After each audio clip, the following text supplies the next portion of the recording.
betapa kita sedang dipertontonkan oleh seorang ahli perilaku politik yang secara etik bagaimana menghina gurunya sendiri. Dalam logika berpikir seorang manusia yang rasional, logik, dan punya hati nurani, saya kira cara berpikir dan sikap pasti seperti itu.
Ya, saya ingin klarifikasi saja.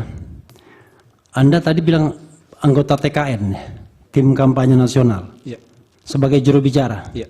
Berarti Anda bagian dari tim pemenangan Prabowo Gibran. Betul. Ya udah, terima kasih. Saya tidak mengajukan pertanyaan kalau begitu. Dicatat Yang Mulia, itu saja. Iya. Yang lain? Cukup. Dari pemohon 2.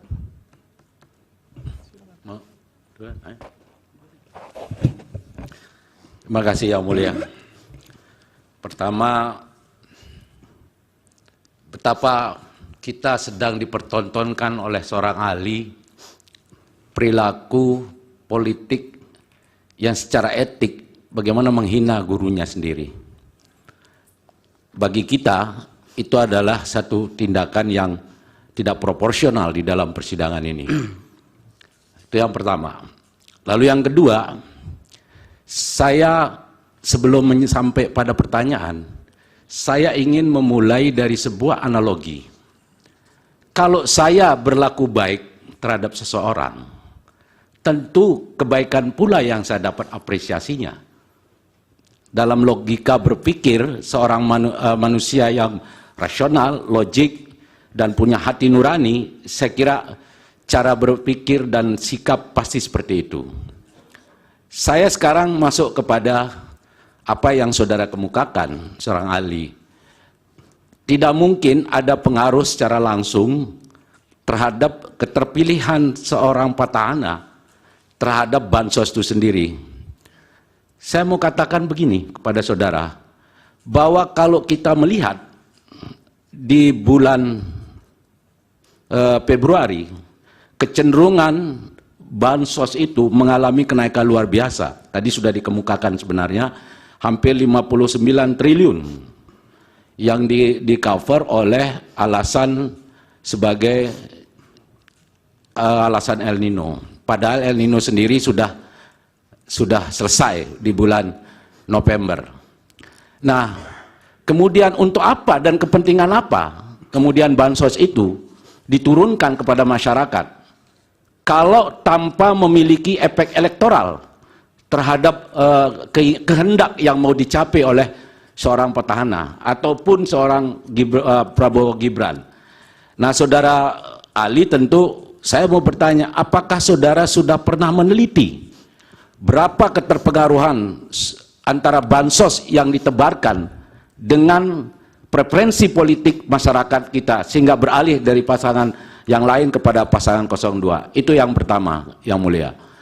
Lalu yang kedua, hari ini saya juga mendengar bahwa betapa tidak logiknya seorang ahli merekonstruksi kembali hubungan kausalitas antara pemberian bansos dengan preferensi masyarakat.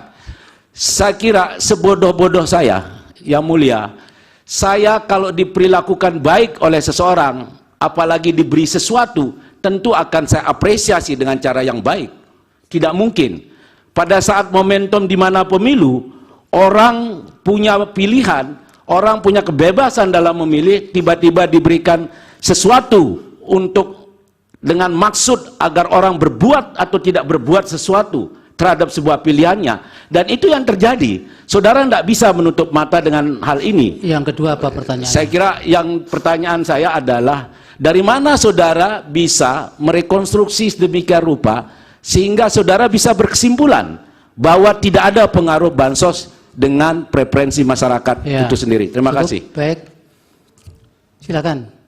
Izin bertanya saudara ahli. Jadi saudara ahli, di sini kami melihat bahwa yang mengatakan bahwa bansos itu sangat berpengaruh pada elektabilitas bukan hanya guru dari saudara, Prof. Hamdi. Tetapi di sini ada riset dari Prof. Suwarko, pada afidavitnya pada halaman 6, Prof. Suwarko menyatakan bahwa di Indonesia, pemberian bantuan sosial merupakan strategi politik yang sangat efektif untuk memenangkan petahana, karena belum pernah sekalipun petahana yang menggunakan strategi tersebut kalah dalam pilpres. Nah, di sini ini berbeda. Jadi bukan cuma Prof. Hamdi yang mengatakan bahwa bansos itu berpengaruh, tapi dari Prof. Suwarko pun juga mengatakan begitu. Jadi tidak hanya satu ahli menyatakan begitu, saudara ahli. Yang kedua, izin saudara ahli, di sini terdapat berita dari pada tanggal 19 September, saudara ahli menyatakan supaya bisa ditangkap apa? Siap, maaf yang mulia. Pada tanggal 19 Desember, saudara ahli menyatakan mengaku bertemu dengan Presiden Joko Widodo untuk meminta izin mendukung paslon 02 atau Prabowo, di mana ya mohon maaf di sini, apakah benar-benar saudara ahli netral dalam memberikan keterangan ini? Terima kasih. Baik, dari termohon. Terima kasih majelis, saudara ahli. Kalau dalam penelitian atau hasil bacaan saudara ahli tadi mengatakan atau menyimpulkan bahwa bansos itu tidak berpengaruh terhadap elektabilitas, pertanyaan saya adalah, lalu apa faktor paling utama yang mempengaruhi elektabilitas? Dan itu bisa berdasarkan riset saudara ahli atau hasil pembacaan saudara ahli terhadap riset-riset yang ada. Saya kira itu. Terima kasih majelis. Dari Bawaslu, dari Hakim. Silakan saudara ahli dijawab. Terima kasih yang mulia. Pertanyaan pertama, apa yang menyebabkan kira-kira Pak Mahfud mendapatkan manfaat kalau berdasarkan hasil exit poll Kompas? Kalau saya tidak punya data lanjutan dari Kompas, tapi kita hanya bisa bikin hipotesis di sana. Kita harus disiplin untuk menyatakan, bahkan seorang profesional pun kalau tidak punya data jangan langsung mengklaim sebuah kejadian. Kita hanya bisa bikin hipotesis. Pertama, bantuan itu tidak dibagikan secara langsung oleh kandidat. Yang kedua, ya, bantuan-bantuan langsung, ya, ini hipotesis. Bantuan-bantuan langsung, kan bantuan-bantuan langsung yang banyak itu kan sebagian besar di tangannya Kementerian Sosial. Bisa saja sebagian, ini kan kecil. 17 ke 22 di antara 26% itu kira-kira sekitar 1,5% orang. Secara absolut itu 1,5% orang. Ya, secara absolut itu 1,5% orang. Tapi mungkin saja mereka beranggapan bahwa ini digelontorkan oleh Kementerian Sosial yang menterinya juga berasal dari partai yang sama. Itu pun pengaruhnya secara absolut kecil. Tapi dapat keuntungan. Ya, dapat keuntungan. Jadi itu hipotesis kita. Tapi tolong dihubungkan antara hubungan dengan pengaruh. Sekali lagi saya tadi kasih contoh antara hubungan dengan pengaruh dengan cara naik kereta tadi. Saya dengan Prof. Yusril bisa saja naik kereta yang sama, tapi kita naik kereta bukan dipengaruhi satu sama lain, karena kita punya kebutuhan masing-masing. Saya turun di Cirebon, Prof. Yusril turun di Surabaya, bukan karena saya turun di Cirebon, beliau turun di Surabaya. Hanya punya hubungan saya sampai di Cirebon, tidak ada pengaruh apa-apa. Bisa jadi seperti itu antara hubungan dengan pengaruh. Kalau yang untuk lain-lainnya menurut saya, bantuan El Nino, bantuan 50% subsidi BBM dan segala macam, seberapa besar pengaruhnya terhadap petahana? Untuk menjamin objektivitas, saya dari tadi tidak pernah menggunakan data riset saya sendiri. Saya gunakan data riset orang yang kalau kita duduk bersama-sama tidak mungkin dibaca dengan cara yang lain. Tidak mungkin dibaca dengan cara yang lain. Hasil kajian dari Laboratorium Ilmu Psikologi Politik yang kemarin disampaikan di sini halaman 22, itu ada social assistance yang tidak langsung. Contoh ada 5 riset itu yang dilakukan oleh Kamen tahun 2015 berupa layanan kesehatan di 25 negara di Eropa. Berapa koefisien korelasinya dengan keterpilihan petahana? 0,16, 0,056, 0,105, datanya Anda juga pegang harusnya. 0,337 itu di Argentina. Tetap di bawah 0,5. Bahkan sebagian besar mendekati, itu bukan data saya, itu data orang. Dan tidak mungkin dibaca dengan cara yang lain. Karena ini bukan menafsirkan kitab suci. Ini angka yang kayak 1,1, kalaupun guru saya bilang itu 3, saya akan bertahan dengan angka 2. Jadi ini ilmu, ya, cara membaca yang tidak mungkin dibaca dengan cara lain. Kemudian, sorry Prof, tadi pertanyaan disalahgunakan oleh, nah, yang ini saya tidak punya data, seberapa besar ini bisa disalahgunakan, tapi kalau misalnya sebagian besar bantuan sosial itu cash transfer, bagaimana cara mengklaimnya? Dan hasil exit poll Kompas, kalau diputar lagi slide saya, hasil exit poll Kompas yang menyatakan bahwa menerima bantuan dalam 1 bulan dan bantuan itu dia persepsikan dari Jokowi hanya 3,8%. 3,8% ini bukan angka yang solid. Ini bisa saja angka persepsi aja. Oh ya, saya tahu ini bantuan sosial dari Pak Jokowi. Tapi orang yang menganggap begitu hanya 3,8%. 21% sisanya itu bilang ini bantuan dari pemerintah. Jadi kira-kira begitu Prof. Saya tidak bisa terlalu jauh karena kita menggunakan data orang lain. Kalau tadi yang bilang Anda TKN, iya, mungkin akan mempertanyakan soal netralitas. Makanya saya bawa ke sini 3 riset orang lain semua.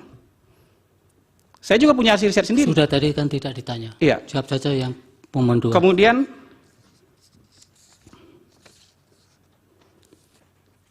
ini soal mazhab aja pertanyaan dari penasihat dari 03 tadi. Pemohon 2. Pemohon nomor 2. Ini soal beda mazhab aja.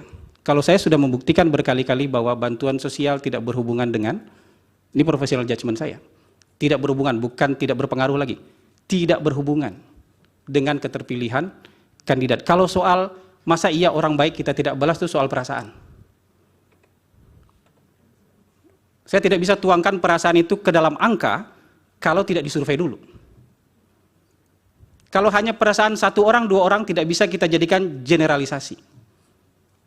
Tidak bisa kita jadikan keberlakuan umum. Bisa jadi perasaan Anda.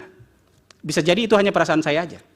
Tapi untuk jadi keberlakuan umum, dia harus menjadi, N-nya harus cukup. Jumlah samplingnya harus cukup. Sorry, agak ngacak. Bagaimana misalnya pernyataan Romo Magnis Suseno? Bagi saya, pendapat seorang profesor, guru besar layak ditimbang sebagai penghargaan terhadap kepakaran. Tapi, kalau kita bicara soal yang harusnya by data, tapi kemudian bicara berdasarkan perasaan, harus dikritisi dan harus dipertanyakan. Apalagi kita melihat angka yang sama, tapi cara bacanya keliru atau ceroboh. Misalnya begini, koefisien 0,29 tidak bisa dibaca. Silakan tanya ke ahli statistik manapun, tidak bisa dibaca sebagai bahwa pengaruh bansos adalah 29%. Nggak bisa dibaca seperti itu. Beliau yang mengajarkan saya cara membaca seperti itu. Karena itu angka korelasi, bukan angka regresi. Mungkin slip of tongue, mungkin kecapean karena puasa, bisa saja. Itu hipotesis saya. Tapi saya ingin meluruskan, tidak bisa data itu dibaca dengan cara yang lain. Mau dia ahli statistik 01, ahli statistik 02, ahli statistik 03, tidak akan bisa membaca data ini dengan cara yang lain. Mungkin saya lupa pertanyaan terakhir. Mohon izin, Yang Mulia. Terkait Romo Magnis itu berbicara soal moral dan etika ya. Dan Sudah itu ya? pandangan dari Romo Magnis tolong dihargai. Makasih. Sudah dijawab tadi. Pertanyaan terakhir dari pemohon nomor 2. Kalau lupa diulang lagi, pelan-pelan. Kalau boleh saya diingatkan lagi. Pertanyaan terakhir tadi. Oke, jadi terdapat afidavit dari Prof. Suwarko, bukan hanya dari guru ahli, Prof. Hamdi, bahwa di Indonesia pemberian bantuan sosial merupakan strategi politik yang sangat efektif untuk memenangkan petahana, karena belum pernah sekalipun petahana yang menggunakan strategi tersebut kalah dalam pilpres. Berarti Jadi ada 2 profesor yang menyatakan bahwa bansos itu sangat berpengaruh terhadap elektabilitas. Itu ya. ya begini, sejarah pilpres kita yang punya petahana masih sedikit ya. N-nya di bawah 5. Belum bisa jadi data statistik. N yang jadi petahana itu Pak Ibu Mega kalah. Pak SBY petahana menang. Pak Jokowi petahana menang. N-nya baru 3. Belum bisa diuji secara statistik. Jadi kalau ada kesimpulan seperti itu, dari 3 contoh aja bisa kalah. Sudah bisa salah, ada petahana yang kalah. Nggak mungkin nggak ada bansos juga di zaman itu.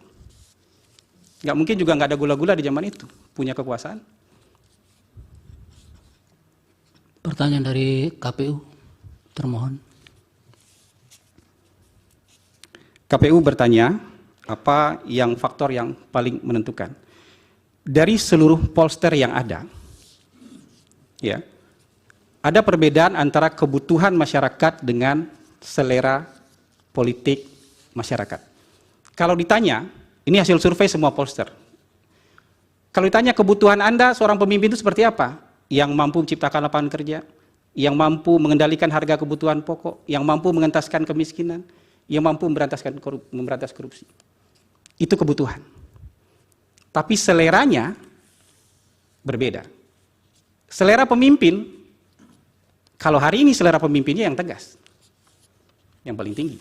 Nomor 2 merakyat, nomor 3 amanah.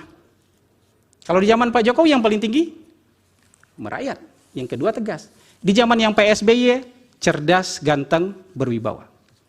Selera publik bisa berganti-ganti. Antara kebutuhan dan selera, yang paling sering menang, selera. Sama kayak kita punya kebutuhan, saya butuh makanan sehat, tapi seleranya makanan Padang. Yang paling sering menang adalah makanan Padang, kira-kira begitu.